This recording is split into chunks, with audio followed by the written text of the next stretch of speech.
بسم الله الرحمن الرحيم. نحمده ونصلي ونسلم على رسوله الكريم أما بعد فأعوذ بالله من الشيطان الرجيم بسم الله الرحمن الرحيم يا أيها الذين آمنوا لا تقتلوا الصيد وأنتم حرم إلى آخر الآية صدق الله مولانا العظيم. عزیز طلبہ کرام، آج مختصر القدوری کا سبق نمبر 75 ہے اور باب الجنایات میں آج حصہ سوم ہم پڑھیں گے، جس میں ہم حج کے دوران جو ممنوع افعال ہیں ان کے بیان میں حرم کے اندر شکار، محرم جس نے احرام باندھ لیے ہے اس کے لیے کرنا جائز ہے یا نہیں ہے، اس سے متعلق گفتگو کریں گے۔ احرام جب باندھ لیے تو چاہے حل میں ہو یعنی حرم سے باہر کسی ایریے میں ہو یا حرم کے اندر ہو، کسی حالت میں بھی شکار کرنا اس کے لیے ناجائز ہے اور حرام ہے، اور ذبح کرنا اس کا بھی حرام ہے۔ لیکن حرم کی چونکہ اپنی ایک ویلیو ہے، اپنی ایک قدر ہے، تو حرم کے اندر جو ومن دخلہ کان آمنہ کے تحت وہاں کا جو شکار ہے چاہے وہ حلال ہو یا حرام جانور ہو، لیکن یہ کہ اس کو اگر شکار کرے اور اس میں کچھ شرائط ہیں آگے چل کر ہم وہ بیان کریں گے، تو محرم کے لیے ایسا کرنا جائز نہیں ہے۔ اگر کرے گا تو قرآن مجید میں ہے کہ اس نے جزا دینی ہے۔ اب جزا کتنی ہے تو اس حوالے سے قرآن میں واضح ہے کہ اسی جیسا جانور دے دے، اس کی مثل دے دے۔ تو مثل کا اطلاق پھر کس پر ہوگا، اس حوالے سے بھی ہم تھوڑا سا ائمہ کے اقوال کی روشنی میں تفصیل بیان کریں گے۔ تو سب سے پہلے ہم بات کرتے ہیں انشاءاللہ عبارت کی روشنی کے اندر۔ سب سے پہلے ہم عبارت پڑھیں گے اور ساتھ ساتھ ہی اس کی ضمن میں جو تفصیل آئے گی تو انشاءاللہ اسی ترتیب سے ہم آگے چلتے جائیں گے۔ تو باتیں تو بہت ساری ہیں، لیکن یہ ہے کہ انشاءاللہ عبارت کے تحت جب آئیں گی تو ساتھ ساتھ آپ کو کتاب بھی سمجھ میں آنا شروع ہو جائے گی۔ تو چلتے ہیں سب سے پہلے عبارت کی طرف۔ تو عبارت یہاں سے ہے وَإِذَا قَتَلَ الْمُحْرِمُ صَيْدًا، اور جب محرم احرام کی حالت میں وہ کسی شکار کو قتل کر دے، او دل علیہ، یا یہ کہ خود تو نہیں قتل کیا لیکن رہنمائی کی ہے اس نے اس شکار کے اوپر، من اس شخص کی قتل ہو جو اس کو قتل کرنا، شکار کرنا چاہ رہا تھا، اس کو کہا ہے کہ بھئی یہ شکار اس طرف ہے، میں نے ابھی دیکھا ہے تو اس کو جا کر تم قتل کر دو، اور اس نے جا کر اسی کے اشارے پہ ہی قتل کیا ہے، اور یہ آدمی اسی وقت احرام کی حالت میں ہی تھا جس نے اس کو بتایا ہے۔ تو یہ چند شرائط ہیں کہ یہ خود احرام کی حالت میں ہو اور اس نے اسی کے اشارے کو فالو کرتے ہوئے ہی جا کر شکار کو قتل کیا ہے، تو ان شرائط کے ساتھ پھر آگے جزا لازم ہوگی احرام والے کے اوپر۔ تو محرم نے خود قتل کیا یا یہ ہے کہ کسی کی رہنمائی کی اس شکار کی طرف، بتایا اس کو کہ یہ راہ ہے جس میں شکار گئے ہے، آپ جا کر آگے اس کو مار دیں۔ فعلیہ الجزاء، تو اس کے اوپر جزا لازم ہے، یعنی احرام والا جس نے یہ بتایا ہے یا خود قتل کیا اس کے اوپر جزا لازم ہے۔ اچھا، اس میں ذرا کچھ عموم ہے، وہ یہ ہے کہ سواء فی ذالک العامد والناسی، اس میں جان بوجھ کر بتانے والا یا جان بوجھ کر شکار کرنے والا بھی برابر ہیں اور بول کر کرنے والا بھی برابر ہیں۔ اسی طریقے سے نیچے کچھ اور بھی ہیں کہ مباشرن او متسببن، کہ خود مباشرتاً بالفعل اس کام کو کرنے والا، شکار کرنے والا وہ بھی برابر ہے، اور بتانے والا، سبب بننے والا وہ بھی برابر ہے۔ اور اسی طریقے سے اگر کسی نے کوئی گڑھا کھودا ہے یا کوئی جال اس نے نصب کیا ہوا کہ اس کے اندر شکار آئے گا تو وہ بھی سبب بننے کے درجے کے اندر ہے، اور لہٰذا یہ سارے عموم یہاں پہ آپ نے ذہن میں رکھنے ہیں۔ اور اس طریقے سے فرمایا کہ والمبتدی والعائد، پہلی مرتبہ کرنے والا، والعائد، اور بار بار اس فعل کو کرنے والا احرام کی حالت میں، یہ بھی برابر ہیں۔ تو یہاں تک یہ چیز ہے۔ اب اس جگہ پر ہم تھوڑا سا شکار کی تعریف کر لیں گے کہ کون سا شکار۔ ظاہر ہے کہ حرم کے اندر تو جس طریقے سے پوری کائنات میں ہزاروں مخلوقات ہیں نا، مطلب چھوٹی جو، مچھر، اور اسی طریقے سے مکڑی، اسی طریقے سے چیونٹی، ان سے لے کر بڑے سے بڑا جانور آپ لے لیں، وہ بھی سارے کے سارا وہ مراد ہو سکتا ہے. تو کیا ڈیفینیشن ہوگی شکار کی کہ ہم کچھ چیزوں کو اس سے نکال دیں اور کچھ چیزوں کو اس میں داخل کر دیں, اور ان چیزوں کے شکار کرنے ویسے حرام کی حالت میں انسان کر لے تو اس کے اوپر جزا آئے گی, اور کون سی چیزوں کو وہ مار دے تو اس کے اوپر جزا نہیں آئے گی. تو کچھ ڈیفینیشن ہو جائے, کچھ تعریف ہو جائے, تاکہ درمیان میں کچھ فلٹر ہو کر چیزیں الگ الگ ہو جائیں. تو شکار کی جو تعریف صاحب قدوری رحمہ اللہ نے کی ہے تو وہ یہ ہے کہ اپنے پنجوں یا اپنے پروں سے اپنا دفاع کرنے والا ہو. یہ ایک اس کے شک سمجھ لیں گویا کہ تو ظاہر ہے کہ یہ وہی ہے کہ جو جنگل میں رہنے والے جو وحشی جانور ہوتے ہیں, لہٰذا خلقتاً وحشی ہو. دوسری اس میں شرط یہ کہ وہ خلقتاً یعنی پیدائشی طور پر وہ وحشی ہو, اگرچہ وہ گھروں میں مانوس کر دیا گیا ہو, لیکن یہ کہ خلقتاً وہ وحشی ہو یعنی جنگلی جانور ہو. اور اسی طریقے سے جنگلی جانور کی کتنی مثالیں دی جائیں, ریچھ ہے, شیر ہے, گیدڑ ہے, جتنے بھی ہیں وہ سارے آپ اس میں لے سکتے ہیں. تیسرے نمبر پر یہ کہ خشکی پر رہنے والا ہو. یاد رکھیں قرآن مجید میں ہے کہ احل لکم صید البحر وطعامہ متاعا لکم وللسیارہ وحرم علیکم صید البر ما دمتم حرما, کہ پانی کا جو شکار ہے, سمندری جو شکار ہے, وہ آپ کے لیے حلال ہے. بے شک آپ احرام کی حالت میں ہوں یا حلال ہو, یا حرم کا شکار ہو یا خیل کا ہو, سمندری اور پانی کا جو شکار ہے وہ آپ کے لیے یعنی مچھلی حلال ہے. البتہ یہ کہ خشکی والا جو جانور ہے وہ اگر آپ احرام کی حالت میں ہو تو آپ کے لیے حلال نہیں ہے. اور چوتھی شرط یہ ہے کہ حلال ہو یا حرام ہو, یعنی یہ عموم ہے کہ جس کو آپ شکار کر رہے ہیں احرام کی حالت میں وہ آگے سے کھانے کے قابل ہو یا نہ ہو, دونوں صورتیں برابر ہیں, جزا آپ کے اوپر بہرحال لازم ہوگی. یہ آیتیں ہیں آپ کے سامنے, یا ایھا الذین آمنوا لا تقتلوا الصید وانتم حرم, کے احرام کی حالت میں شکار مت کرو. اور من قتل ہو, جو شکار کو قتل کر گیا, منکم فمتعمدا, جان بوجھ کر, فجزاء مثل ما قتل, اور تو اس کے لیے کیا ہوگی, اس کو اسی کے یعنی جو اس نے قتل کیا اسی کی بقدر اس کو جزا دینی پڑے گی.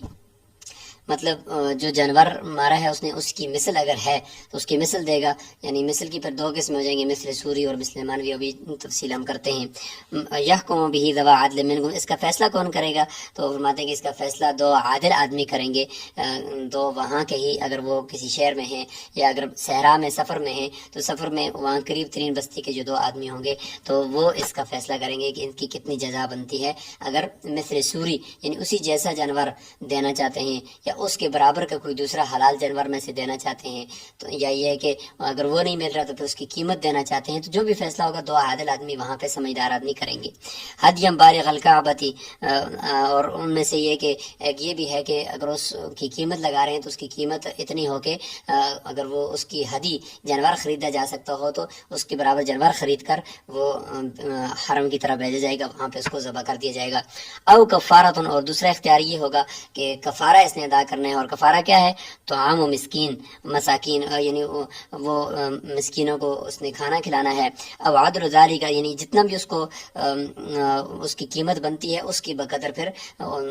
ہر مسکین کو نصف سا یعنی 2 کلو گندم کے برابر پیسے دینے یا اس کو غلہ یا کھانا کھلانا ہے. او عدل ذالک, یا اس کے برابر میں صیامن, روزے رکھنے ہیں. کہ مطلب یہ کہ جتنے کا بھی جانور ہے اتنے کی دیکھیں گے کہ گندم کتنی آتی ہے, تو 2 کلو کے اوپر اس نے 1 روزہ رکھنا ہے. مطلب 2 کلو نصف سا ہے نا, تو نصف سا کی بقدر اس نے 1 روزہ رکھنا ہے. تو یہ جس طرح صدقہ فطر ہوتا ہے نا, فدیے کی جتنی رقم ہوتی ہے, تو اگر کسی سے روزہ رہ جائے شیخ فانی کی, تو ہم نے پڑھا تھا کہ اس کی جگہ پہ اگر فدیہ دیں گے تو وہ صدقہ فطر کی بقدر ہوگا, تو وہ ایک روزے کا فدیہ بنتا ہے. تو یہاں پہ بھی ہم اس کا الٹ یہی دیکھیں گے کہ جتنا فدیے کی رقم بنتی ہے تو اتنے فدیے کی بقدر پھر اس نے روزہ یعنی نصف سا کے بدلے میں 1 روزہ, یہ آپ دیکھ لیں. تو یہ یہاں پر آپ نے آیت میں دیکھا. پھر آگے ہے کہ احل لکم صید البحر, جیسے کہ ابھی آیت پہلے کوٹ کر دی گئی کہ سمندری شکار آپ کے لیے حلال ہے. وطعامہ, اور وحرم علیکم صید البر, اور خشکی کا تمہارے اوپر حرام ہے. ما دمتم حرما, جب تک کہ تم احرام کی حالت میں ہو. اچھا, تو اب چلتے ہیں اس بات کی طرف کہ راجح قول کس کا ہے کہ اگر کسی نے حرم کے اندر شکار مار دیا, جانور مار دیا, اب وہ دیکھیں گے تو اس کی مثل چاہیے, کیوں قرآن میں ہے فجزاء مثل ما قتل. تو اب اس میں کیا چیز دی جائے؟ اب اس میں 2 قول ہیں, اور امام ابو حنیفہ اور امام ابو یوسف یعنی شیخین کا یہ قول ہے کہ والجزاء عند ابی حنیفہ و ابی یوسف, شیخین کے نزدیک جو جزا ہے وہ کیا ہے, وہ فرماتے ہیں کہ جزا یہ ہے کہ قیمت لگائی جائے. اس جس کا انہوں نے شکار کیا ہے احرام کی حالت میں، ان یقوم الصید، شکار کی قیمت لگائی جائے۔ کہاں کی قیمت کا اعتبار ہوگا؟ فی المکان الذی قتلہ فیہ، جس مکان جس جگہ کے اندر اس نے اس کو قتل کیا ہے اسی جگہ کا اعتبار ہوگا۔ اچھا، یا وہ تو صحرا ہے، اگر پھر کیا کریں گے؟ تو او فی اقرب المواضع منہ، تو پھر اس کے قریب ترین کوئی بستی جہاں پہ لوگ بستے ہیں وہاں پہ جو ریٹ چل رہے ہیں اس کا اعتبار ہوگا۔ ان کان فی بریۃ، اگر وہ صحرا کے اندر ہیں۔ یقومہ ذو عدل، قیمت لگائیں گے دو عادل آدمی، جس طرح کہ آیت کے اندر بھی ہم نے دیکھ لیا۔ ثم هو مخیر فی القیمت، جب قیمت لگ جائے گی، اچھا قیمت لگانے میں دیکھا جائے گا کہ اگر اس کو کوئی ایسا جانور مارا ہے کہ وہ تھا تو وحشی خلقتاً، لیکن یہ کہ اس کو اس کے مالک نے کچھ یعنی کسی کے گھر میں مانوس تھا اور اس کو مالک نے کچھ سکھایا بھی تھا، ہنر بھی، اور وہ اس کی وجہ سے قیمتی ہو گیا تھا، تو اس کی بھی پھر قیمت لگانی پڑے گی، ظاہر ہے اس اعتبار سے اس کی ریٹ بڑھے گی۔ تو یہ بھی باقی اس کی خوبصورتی کی ان چیزوں کی ریٹ نہیں لگے گی، البتہ یہ کہ اس کو اگر کوئی ایسی چیز سکھائی گئی ہے، مطلب شکاری چیتا ہے یا شکاری کتا ہے، تو ان کی پھر قیمت بھی لگے گی۔ اچھا اچھا جب یہ قیمت لگ جائے گی، دو عادل آدمی قیمت لگا لیں گے، یہ شیخین کا مسلک ہے جو راجح ہے، یعنی مفتبی بھی یہی ہے کہ قیمت ہی لگائی جائے گی، اور اس کو ہم مثل مانوی پہ محمول کر دیں گے کہ اگرچہ اللہ تعالیٰ نے فرمایا کہ مثل ما یعنی اسی کی مثل دینی ہے، تو مثل میں پھر دونوں آ جاتی، مثل سوری بھی اور مثل مانوی بھی، اور ظاہر ہے کہ مثل مانوی کو یہاں پہ اگر اختیار کیا جائے تو اس میں زیادہ فائدہ ہے، اس لیے کہ کچھ حقوق العباد کے اندر مثل مانوی کے اندر زیادہ فائدہ ہوتا ہے کہ اس کی قیمت ان کو مل جاتی ہے، اور اسی طریقے سے اگر ہم صرف مثل سوری ہی کو اگر ہم مراد لیں تو پھر آیت کے اندر ایک اختصاص سا ہو جائے گا کہ آیت صرف مثل سوری کو تو شامل ہوگی، لیکن وہ جانور جن کی مثل ہے ہی نہیں ہے، مثل سوری ہے ہی نہیں ہے، تو پھر وہاں پہ ہم کیا کریں گے؟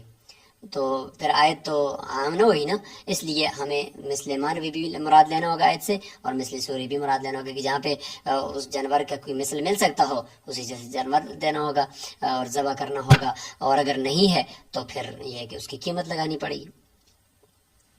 قیمت جب لگ گئی ہے تو اس کے بعد اب قیمت کا کیا کیا جائے، اس میں کچھ اختیارات آیت میں جس طرح ہم نے دیکھ لیے وہ اللہ تعالیٰ نے دی ہیں۔ انشاء ابتاع بها ہدیا، چاہے تو اس کے ذریعے سے جانور خریدے، ہدی خریدے، فذبحہ، اور اس کو وہاں حرم کے اندر ذبح کر دے، لیکن شرط یہ کہ ان بلغت قیمتہ ہدیا، اگر اس کی قیمت اتنی ہو کہ ایک ہدی کو یعنی بکری کو کم از کم اس کی قیمت کو پہنچتی ہو۔ وَإِن شَاءَ اشْتَرَى بِهَا طَعَامًا، اور چاہے تو اس کے ساتھ ذریعے سے سارا غلہ خرید لے، اور فَتَصَدَّقَ بِهِ عَلَى كُلِّ مِسْكِينٍ نِصْفَ صَاعٍ مِّن بُرٍّ أَوْ صَاعًا مِّن تَمَرٍ أَوْ صَاعًا مِّن شَعِيرٍ، تو پھر صدقہ کرے اس کے ذریعے سے ہر مسکین کے اوپر نصف سا گندم سے، اگر گندم ہے، اور اگر کھجور ہے تو ایک سا، اور اگر جو ہے تو پھر بھی ایک سا، وہی صدقہ فطر کی برابر ہر مسکین کو دینا ہے، سب کو سارا اور جو ہے وہ ایک ہی مسکین کو نہیں دینا، بلکہ یہ ہے کہ الگ الگ مسکینوں کو ایک ایک صدقہ فطر کی بقدر دینا ہے، یا اتنی ان کی رقم ان کو دے دینی ہے۔ وَإِن شَاءَ صَامَ، اور چاہے تو پھر روزہ رکھ لے، عَن كُلِّ نِصْفِ سَاعٍ مِّن بُرٍّ يَوْمًا، ہر نصف سا گندم کے بدلے میں ایک دن، جس طریقے سے روزے کے بدلے میں فدیہ جب ہو تو وہ نصف سا ہوتا ہے، تو لہٰذا نصف سا کے بدلے میں وہ روزہ رکھ لے گا ایک، لہذا اس کی قیمت مثال کے طور پر اگر اس نے جنگلی کسی جانور کو، یعنی اس نے ہرن کو مثال کے طور پر مار دیا، ہاں، تو ہرن کی قیمت جب لگائی تو وہ تقریباً مثال کے طور پر وہاں کے لوگوں نے بھائی یہ 5000 کا ہے، اب 5000 کی جتنی گندم آتی ہے وہ اس کے دیکھ لیں کہ بھائی اتنی گندم آتی ہے، مثال کے طور پر اس کی 5000 کی جو گندم ہے وہ 100 سا ہے، تو 100 سا کا مطلب کیا ہے کہ اس کے اندر 200 نصف سا ہوں گے نا، تو نصف سا کے بدلے میں اس نے ایک روزہ رکھنا تو گویا کہ 200 روزے ہو گئے، اور اگر وہ 50 سا کے برابر ہے تو اس کا مطلب ہے کہ 100 روزے اس نے رکھنے ہیں، اگر وہ 20 سا کے اس کی آتی ہے تو گویا کہ 40 روزے اس نے رکھنے ہیں، تو ہر نصف سا کے بدلے میں ایک روزہ۔ وَعَن كُلِّ صَاعٍ مِّن شَعِيرٍ يَوْمًا، اور اگر جو اس نے خریدی ہے اس کی قیمت کی تو اور اس کے پاس مطلب ابھی گنجائش نہیں ہے خریدنے کی، یہ بھی ایک ہو سکتا ہے کہ اس کو اختیار ہے وہ میں روزہ رکھتا ہوں تو قیمت لگائی، اچھا اتنی آتی ہے تقریباً جو، تو اس کے بقدر ہے ایک سا کے بدلے میں ایک روزہ ہے، کیونکہ جو ہوتی ہے وہ مقصد کے فطر میں ایک سا دی جاتی۔ فَإِن فَضُلَ مِنَ الطَّعَامِ أَقَلُّ مِن نِصْفِ ساعٍ، اگر کہیں پہ روزے رکھتے رکھتے مثال کے طور پر آخر میں جو ہے حساب کیا ہوا ہے اس میں ایک نصف سا سے بھی کم بچ گیا ہے، تو اب اس کے بدلے میں روزہ رکھے یا نہ رکھے؟ فرماتے ہیں کہ اس کے بدلے میں اس کو اختیار ہے کہ فهو مخیر ان شاء تصدق به، چاہے تو اس کو صدقہ کر لے یا اس کے بدلے میں صدقہ کر لے کچھ نہ کچھ، ان شاء صام عنہ یوما کاملا، چاہے تو اس کے ذریعے سے ایک کامل دن روزہ رکھ لے، اگرچہ آدھا دن تو روزہ ہوتا نہیں ہے، تو ادھر سے نصف سا ہے تو نصف سا کے بدلے میں تو روزہ ایک ہی ہوتا ہے، تو پھر احتیاطاً ایک ہی روزہ مکمل کر لے۔ تو یہ ہے جی اس نے جو جزا دینی ہے تو مثل مانوی کے طور پر کہ قیمت لگا کر، پھر آگے یہ 3 اختیار ہیں۔ اور امام محمد رحمہ اللہ اور امام شافعی رحمہ اللہ کا یہاں پہ یہ مسلک ہے، وہ فرماتے ہیں کہ یجب فی الصید النظیر فیما لہ نظیر، کہ شکار کے اندر نظیر واجب ہے اور ان جانوروں کے اندر جن کی کوئی نظیر ہے، یعنی اگر چیتا مارا ہے تو اس کی جگہ پہ چیتا اگر وہ نہیں دے سکتا تو اس چیتی کے برابر حلال جانوروں میں سے کوئی جانور تو ملے گا نا۔ مثال کے طور پر کوئی اگر ہرن مارا ہے تو ففی الظبی شاتن، اگر ہرن مارا تو ہرن کے برابر میں بکری ہوتی ہے، بکری دے دے۔ وفی الضبع، اور اگر بجو مارا ہے، ضبع ایک خونخوار جانور ہوتا ہے، اس کے اگر وہ مار دیا ہے تو اس کے بدلے میں شاتن، وہ بھی چونکہ بکری کی طرح کا ہوتا ہے، بکری کے برابر کا ہوتا ہے۔ جیسے یہ دیکھیں، یہ ہے بجو اور الضبع اس کو کہا جاتا ہے، تو یہ خونخوار سا جانور ہے، تو اگر اس کو مار دیا تو یہ بھی تقریباً بکری ہی کے برابر ہے، تو بکری دے دی جائے اس کے برابر میں۔ اور وہ فی الارنبی، اور اگر خرگوش کو شکار کیا ہے تو اس کی جگہ پہ عناق ہے، یعنی بکری کا چھوٹا بچہ جو اس کو ہم عناق کہیں گے، یعنی 6 سال کا، اور وہ مونس بکری یعنی بکری کے جو بچی ہوتی ہے وہ مراد لے لیں، مونس اس کو عناق کہتے ہیں۔ وہ فی النعامتی، اور اگر شتر مرغ مارا تو وہ چونکہ وہ گردن اس کی لمبی سی ہوتی ہے اور بہت لمبا ترنگا سا ہوتا ہے، تو اس کی جگہ پہ بدنتن اونٹ کرنا پڑے گا، ظاہر ہے اس کے برابر میں وہی ہے، یعنی نظیر دیکھنی ہے اس کے برابر کا کوئی جانور۔ وہ فی الیربوعی، اور اگر اس نے چوہے کی طرح کا چھوٹا سا جانور ہوتا ہے یربوع، اس کو اگر مار دیا تو وہ بھی یعنی بڑا چوہا جسے ہم کہیں گے تو اس کی طرح کا جانور ہے، تو اس کی جگہ پہ بھی جفرتن، یعنی 4 مہینوں کا بکری کا جو بچہ ہوتا ہے وہ اس کی جگہ پہ دیا جائے، لہٰذا عناق جو ہے وہ 6 مہینوں کا اور جفرہ 4 مہینوں کا چھوٹا بچہ بکری کا وہ اس کے برابر میں ہوتا ہے۔ تو یہاں پہ امام محمد رحمہ اللہ کا قول آپ نے سمجھ لیا کہ وہ فرماتے ہیں کہ نہیں، جہاں پہ نظیر ہے تو پھر نظیر دو، قیمت نہیں لگاؤ، کیونکہ قرآن مجید میں فجزاء مثل ما قتل ہے کہ اسی جیسا جانور دیا جائے جو اس نے قتل کیا ہے محرم نے۔ تو یہ ہے، تو لیکن یہ کہ اس میں آیت پھر خاص ہو جائے گی، شیخین فرماتے ہیں پھر اس میں اگر کہیں جانور کی کوئی نظیر ہے ہی نہیں ہے تو پھر اس کے مثل